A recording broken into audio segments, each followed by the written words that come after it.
I like to greet you all. My name is Tamara Ayane. Can you all hear silence? Can we give a young lion a chance here? Okay, Roar, okay. like Lexi said, I'm more of a writer.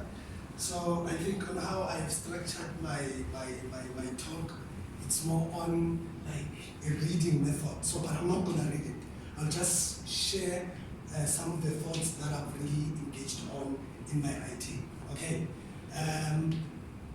Let's start here. How many of you guys know someone or know people who belongs to a certain ethnic group, but they cannot speak the language?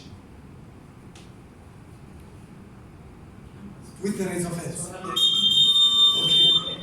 All right. So, how many of you who knows a couple that speaks different languages and their child cannot speak neither of those? Okay. Now, my conversation will be around that. I'll be talking about cultural integration and diversity. If you can take a moment and just imagine, use your imagination. Imagine a society that is without cultural heritage. That by whatsoever you're thinking about, it does not have belief systems and value systems that it has received from those who lived before. What kind of culture is that? Colors. Now, it's unfortunate. It was a rhetorical question.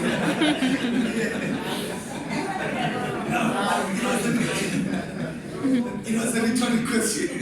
Now, unfortunately, we find ourselves as a people in a kind of society that is hidden there. If you can look at our society, before we were a people that was isolated, our cultural ethnic groups were isolated in places. And because we were isolated in places, what it did is, we knew the Zulus, you find them in KZN. We knew that Tswanas, you find them in Northwest. We knew that Pedis, you find them in Limpopo. Like, we already knew that when you want colors, go to Western Cape.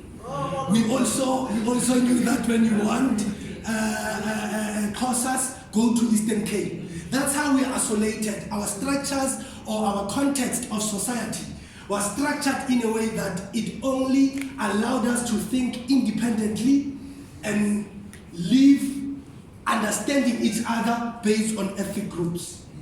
Now, unfortunately, history tells us that as time goes on, the society changes. Yes. Now, it happened that as the introduction of the first and the second industrial revolution came in, it challenged the society completely, not to look into being in one place in terms of receiving money or receiving living, but it challenged them to want to go out and begin to find and go to places where money was.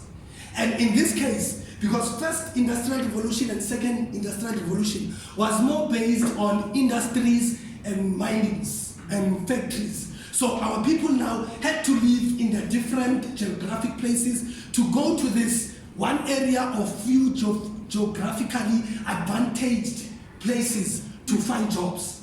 Now, in that context, the society changed so much because now we had to coexist in a society.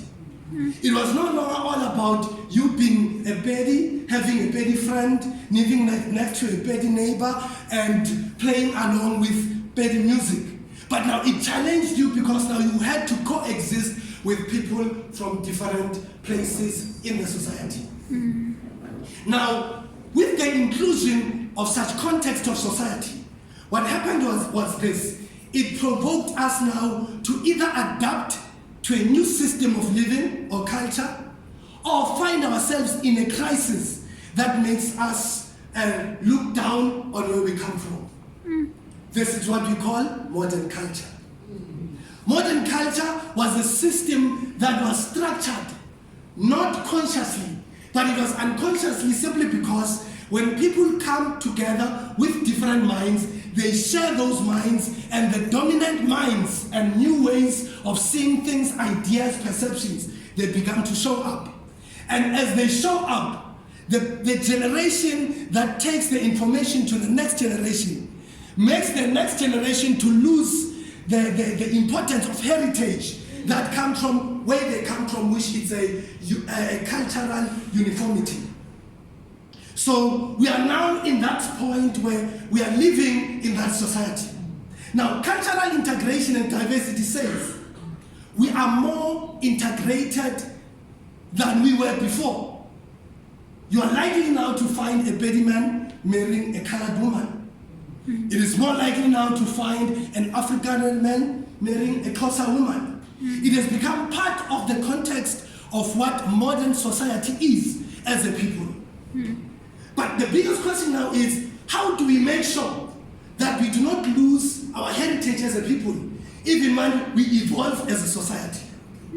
Because if we do not address that matter, what will happen is we're going to have a society that I've just mentioned without belief systems and value systems learned from people who lived in the past. How do we deal with that? That is the question each and every one of us needs to ask. And this is what I'm saying. The more we embrace ourselves as a people, embracing the fact that you are a Xhosa, embracing that you are a Tswana, and yet opening up your mind and your eyes to understand someone else's culture, not because you just want to know, but because you know that there are chances that you can intermarry with that person. And if that's the case, you're going to have to preserve both cultures and instill both cultures in the generation that is coming, so that we're going to have a generation that is integrated and it's unified in diversity, rather than having a generation that cannot speak any language of both parents.